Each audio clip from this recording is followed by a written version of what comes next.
கற்பனையாக ஒரு கடவுள் இருக்கிறதா கற்பனை பண்ணிக்கங்க. அந்த கடவுளோட செயல்பாடு எதை பொறுத்து இருக்கும்? எது சரியோ அதை தான் செய்வார். தவறான விஷயங்களை செய்ய மாட்டார். மனசுக்கு என்ன தோணுதோ அதை செஞ்சு விட மாட்டார். எது சரியோ அதை தான் செய்வார். அப்போ கடவுள் எடுக்கிற முடிவு எதுவுமே கடவுள் எடுக்கிற முடிவே கிடையாது. எது சரியோ அதை தான் செய்கிறாரு. அப்போ கடவுளை கட்டுப்படுத்துறதே எது சரியோ அதுதான் கடவுளை கட்டுப்படுத்துது. எது சரி அப்படின்ற உண்மை தான் கடவுளை கட்டுப்படுத்துது. இப்படி கடவுளையே உண்மை தான் கட்டுப்படுத்துதுன்னா அப்போ உண்மை தான் உண்மையான கடவுள். உண்மை தான் கடவுளையும் கட்டுப்படுத்துது. உண்மையை பொறுத்து தான் அறிவியலும் இயங்குது. அந்த அறிவியலை பொறுத்து தான் எல்லாமே இயங்குது. இப்படிங்க நடக்கிற எல்லாமே உண்மையால் தான் கட்டுப்படுத்தப்படுது.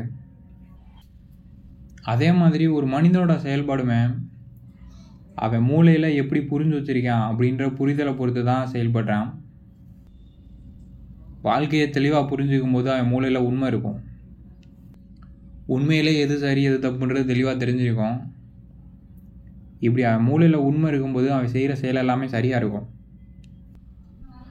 உண்மை தான் கடவுள். மூளையில் உண்மை இருக்குன்னா மூளையில் கடவுள் இருக்குன்னு அர்த்தம். தன்னோட மூளையில் கடவுள் இருக்கும்போது ஒருத்தனால் சரியான செயல்கள் செய்ய முடியும். அப்போ உண்மை தான் கடவுள்னா பொய் தான் பேய். பொய்யை நம்புறவனோட செயல்பாடு எப்படி இருக்கும்? அவன் தப்பான செயல் பண்ணுவான். அந்த தப்பான செயல்னால அவனும் கஷ்டப்படுவான், சுற்றி இருக்க எல்லாரையும் கஷ்டப்படுத்துவான். இப்படி தான் பேய் படத்துலேயும் பேய் பிடிச்சவனோட செயல்பாடு அப்படி தான் இருக்கும். பேய் பிடிச்சவன் தன்னைத்தானே கஷ்டப்படுத்திக்குவான், சுற்றி இருக்கவங்களையும் கஷ்டப்படுத்துவான். இப்படி பேயும் பொய்யும் ஒன்று தான்.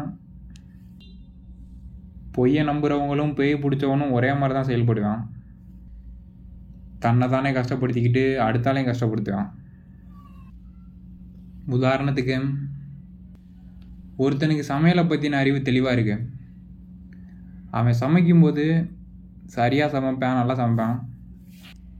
இப்படி அவனுக்குள்ள சமையலை பற்றின புரிதல், சமையலை பற்றின உண்மை இருக்கும்போது அவனோட செயல் சரியாக இருக்குது. ஆனால் இன்னொருத்தனுக்கு சமையலை பற்றின புரிதலே இல்லை, புரியலன்னா கூட பரவாயில்ல, அவன் புரியாமையே தப்பாக புரிஞ்சுக்கிட்டு எல்லாமே புரிஞ்சிடுச்சு அப்படின்னு நம்புகிறான். இப்படி பொய்யை நம்பிட்டு அதுதான் உண்மைன்னு நினச்சி அவன் சமைச்சானா அந்த சமையல் நல்லா இருக்காது. இப்படி தான் பொய்யை நம்புகிறவன் செய்கிற செயல் தப்பாக தான் முடியும். இப்படி மூளையில் உண்மைன்ற கடவுள் இருக்கும்போது செய்கிற செயல் சரியாகும். பொய்யின்ற பேய் இருக்கும்போது செய்கிற செயல் தப்பாகவும் அமையும். இதை அப்படியே உலகத்து கூட ஒப்பிட்டு பார்க்கலாம். உலகத்தில் வாழ்கிற மனிதர்களுக்கு எது எதுலெல்லாம் அறிவு இருக்கோ அது அதெல்லாமே ஒழுங்காக இருக்கும். இந்த உலகம் பொருளாதார ரீதியாக வளர்ச்சி அடைஞ்சிருக்கு, தொழில்நுட்பத்தில் வளர்ச்சி அடைஞ்சிருக்கு. எங்கெங்கெல்லாம் வளர்ச்சி அடைஞ்சிருக்கோ அங்கங்கெல்லாம் மனிதர்களுக்கு அறிவு இருக்குன்னு அர்த்தம். ஆனால் அதை அரசியல் எடுத்துக்கோங்க, வாழ்க்கை எடுத்துக்கோங்க, இதிலெல்லாம் அங்கே வளர்ச்சி இருக்காது, ஒழுங்கு இருக்காது. ஒரு டிரைவிங் லைசன்ஸ் எடுக்கணும்னா கூட அவனுக்கு அறிவு இருக்கா இல்லையான்னு சோதித்து டிரைவிங் லைசன்ஸ் கொடுப்பாங்க. ஆனால் ஓட்டு போடுறதுக்கு ஒருத்தனுக்கு அரசியல் அறிவு இருக்கா இல்லையான்னு சோதிக்காமையே அவனுக்கு ஓட்டு உரிமை கொடுப்பாங்க. இப்படி அறிவே இல்லாமல் ஒருத்தன் ஓட்டு போடும்போது தான் தப்பான அரசியல்வாதி உருவாகிறாங்க. அதே மாதிரி தான் கல்யாணம் பண்ணுறதுக்குமே இவனுக்கு கல்யாணம் பண்ணுறதுக்கு தகுதி இருக்கா இல்லையான்னு பரீட்சையெல்லாம் வைக்கிறது கிடையாது. இப்படி கல்யாணம் பண்ணுறதுக்கு அறிவே இல்லாமல் கல்யாணம் பண்ணும்போது அங்கேயும் பிரச்சனை வருது. அதே மாதிரி தான் பிள்ளையை பெக்கிறதுக்குமே அறிவு இருக்கா இல்லையான்லாம் சோதிக்கிறது இல்லை. ஒரு வயசு வந்தாலே பிள்ளையை பெற்றுடலாம். அதே மாதிரி தான் வாழ்க்கையை வாழ்கிறதுக்கு அறிவு இருக்கா இல்லையான்லாம் பார்க்குறதே கிடையாது. இப்படி மனுஷங்க எங்கெங்கெல்லாம் அறிவு இல்லாமல் செயல்படுறாங்களோ அங்கங்கெல்லாம் ஒழுங்கு இருக்காது. அரசியல் அறிவு, கல்யாணம் பண்ணுறதுக்கு, குழந்தை பெற்றுக்கிறதுக்கு, வாழ்கிறதுக்கு, இது எதுக்குமே அறிவு இருக்காது. அதனால தான் இது எல்லாத்துலேயுமே பிரச்சனை வருது. அப்படி பிரச்சனை வந்து துன்பம் வந்தால் கூட பரவாயில்ல, அப்போ கூட தப்பு என் மேலே தான் ஒத்துக்க மாட்டாங்க. கல்யாணம் பண்ணி கூட இருக்காள் கூட சண்டை வந்துச்சுன்னா நம்மளுக்கு தான் அறிவு இல்லை அப்படின்னு ஏற்றுக்க மாட்டாங்க. கூட இருக்காள் தான் சரியில்லை அப்படின்னு நினைப்பாங்க. வாழ்க்கையை வாழ தெரியாமல் வாழ்க்கையில் துன்பம் வந்துச்சுன்னா நம்மளுக்கு தான் வாழ்க்கையை பற்றின அறிவு இல்லை அப்படின்னு நினைக்க மாட்டாங்க. சூழ்நிலை சரியில்லை, அப்படின்னு சூழ்நிலையை குறை சொல்லுவாங்க. இப்படி தான் மண்டையில் அறிவு இல்லாமல் வாழ்க்கையில் பிரச்சனை வரும். ஆனால் பிரச்சனையே அறிவு இல்லாமல் இருக்கிறதுனால தான் அப்படின்றத ஏற்றுக்க கூட மாட்டாங்க. ஏற்றுக்கிட்டால் திருந்துவாங்க. ஆனால் அதை ஏற்றுக்காதனால தொடர்ந்து அறிவு இல்லாமல் இருப்பாங்க. ஒரு மனிதனுக்கு உண்மையிலே வாழ்க்கையை பற்றின அறிவு இருந்தால் அவனால் தன்னோட வாழ்க்கையை மட்டும் கிடையாது, உலகத்தில் பல பேரோட வாழ்க்கையை அழகாக மாற்றலாம். அதே மாதிரி பிள்ளையை வளர்க்குறதுக்கான அறிவு இருந்தால் அந்த பிள்ளைய அவனோட வாழ்க்கையை மட்டும் நல்லா மாற்றாமல் பல பேரோட வாழ்க்கையை நல்லா மாற்றுற மாதிரி அவனை வளர்க்கலாம்.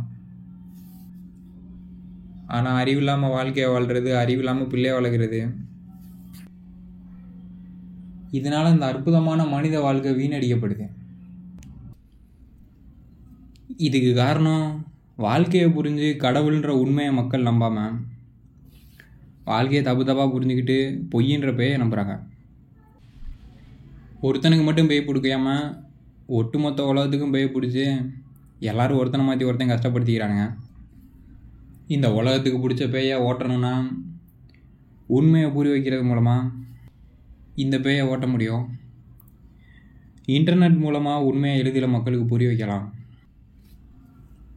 எல்லோரும் வாழ்க்கையை நல்லா வளரணும்னா பிடிச்சதெல்லாம் கிடச்சா வாழ்க்கை நல்லா மாறிடும் நம்பிக்கிட்டு இருக்காங்க. இந்த பொய்யை நம்பி தான் எல்லோரும் கஷ்டப்பட்டுக்கிட்டு இருக்காங்க. பிடிச்சதெல்லாம் கிடச்சா வாழ்க்கையை நல்லா மாறாது.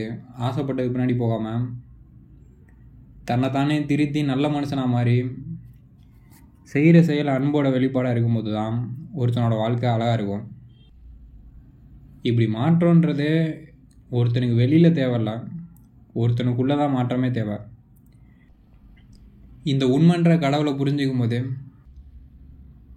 ஒரு மனிதனும் கடவுள் மாதிரி மாறுவான். அவனும் நல்லா இருப்பான், சுற்றி இருக்க எல்லாரையும் நல்லா வச்சுக்குவான். உலகம் பூரா இப்போ பேய் பிடிச்சிருக்கு. எல்லோரும் உண்மையை புரிஞ்சுக்கிட்டு கடவுளாக மாறினோன்னே உலகமே ஒரு அழகான இடமா மாறிடும்.